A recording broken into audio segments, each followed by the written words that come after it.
Hi, Rich Pellegrino here, Rich the Equalizer Pellegrino, at a website with the Global Woke Institute, website www.howwokeami.org, and of course our Facebook and Instagram and TikTok pages, Global Woke Institute, Rich the Equalizer. You can find me all there in these videos, and as well as others and longer ones. But tonight I'm going to do part two of an apology to woman, and really, and praise for woman, because I did it last night, part one, and it hit a nerve. Got a lot of views, a lot of positive, a lot of support, and even some negative, which is fine, which is okay. I can live with the love and hate. Apathy is the worst thing.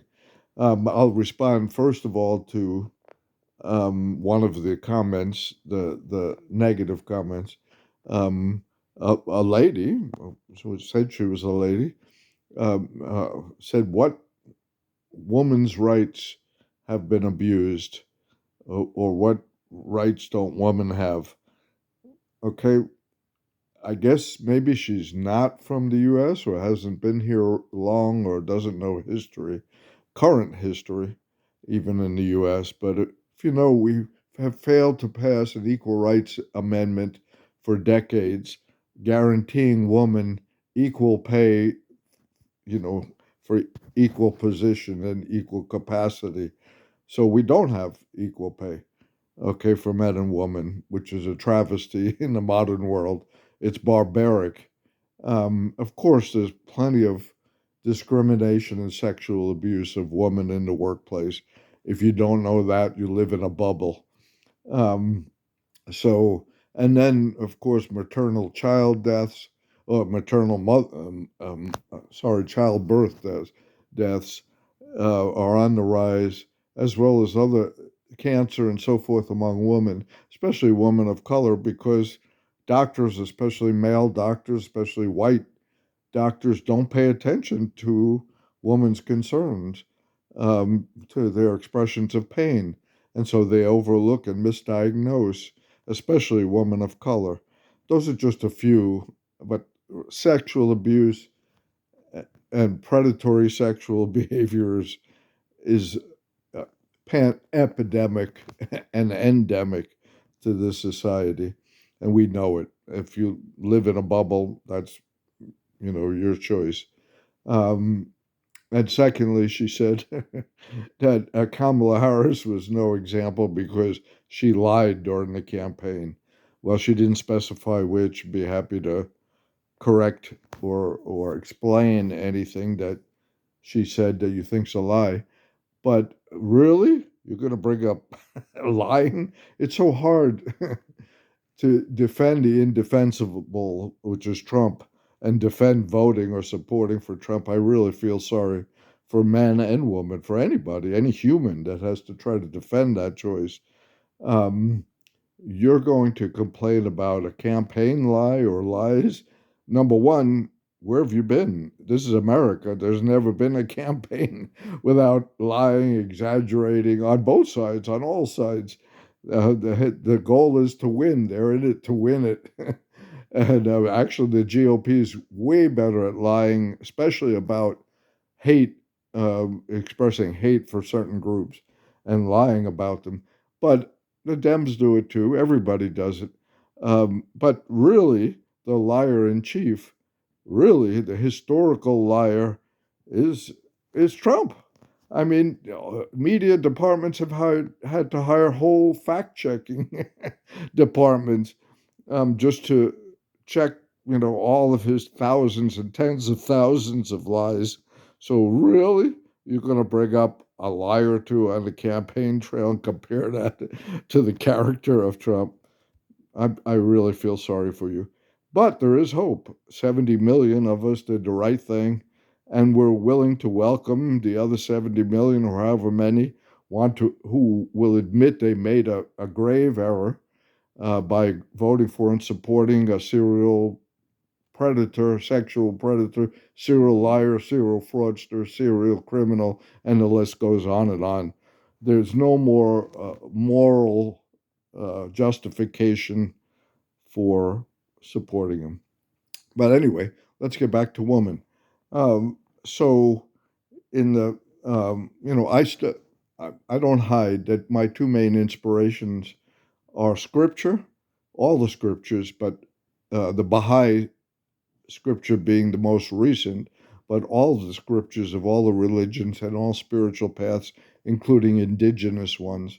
Um, and in the Baha'i, there's a quote that humankind is a bird with two wings, male and female. And if those wings are out of balance, humankind cannot fly adequately. That's it. That's so simple but profound. That tells us where we're at. Okay? If they're not equally yoked, we cannot fly. We cannot progress. And that's what's happening in America and the world, many other cultures as well, although they're further advanced because they've elected women leaders at the highest office, and we haven't in every culture except here. But so, uh, yeah, that's just, it's a commonsensical goal. Any fifth grader could understand that, okay? And any teaching that puts women subservient or less or inferior to men is a false doctrine and false teaching. It's not in the Bible, it's not in the Quran, it's not in any of the scriptures. Is it misinterpreted? Are those scriptures misinterpreted by men who wish to rule and dominate women and control women and control people? Of course. Of course, it's misconstrued and misinterpreted by those who use the scriptures to control and dominate others, which has been done throughout history. Okay? What we have in America is not true Christianity, we have churchianity. It hardly resembles Christ, but that's another whole subject for another topic. So I want to just again praise women in the county where I live. By the way, I have 6 daughters and a spouse, and they're you know they're fantastic. They're capable, at least equally capable to me and my sons, if not more, and happy to serve them and help empower them to develop those capacities in service to humankind. And service, by the way, is the highest station that we can attain, but voluntary service, not being forced into servitude, but to serve each other. That's another teaching of Baha'i. And the other inspiration I have is putting the scriptures in practice. And that's Reverend Martin Luther King is the highest form of spirituality and Christianity that I've found. Not only him, but Coretta, always a woman. There's always a balance, the men and the woman together, who I was lucky to meet um, and work with here in Atlanta. So, one last thought I would tell all women, I, again, my utmost praise goes to you, but to be wary of anyone who voted for Trump. Okay, it is not a witch hunt. I would say on the dating sites that should be a question: did you vote for Trump? Because you're opening up yourself to sexual predatory behavior or supporters of that. Okay, and I would keep my children away from anybody who supported him because I can't trust them because they have no moral compass at all. But again, we're willing to welcome you back into the fold. So thanks. That's all I have for tonight. Coming up soon will be a message about our project 2024, starting now. We're not waiting to 2025, which will demolish Trump's 2025 project. Okay, thanks. Ciao.